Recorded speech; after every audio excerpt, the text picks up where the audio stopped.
Hello mga kainday, kamusta kayo dyan? Ayan, nakapag-check-in na ba lahat dito sa Flower Show Festival dito sa Causeway Bay?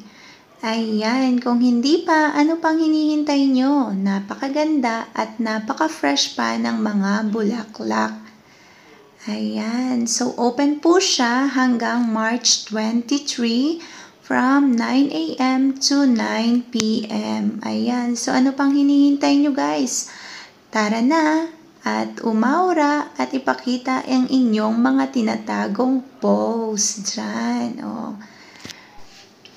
Ayan, paano pumunta dito? Ayan, pumunta lamang po ng Causeway Bay at mag-exit ng Exit E or pwede din kayo sa Tin Hau Exit A2. Ayan. So, ayun lang and maraming salamat sa panonood. Bye-bye! Ingat po tayo lagi!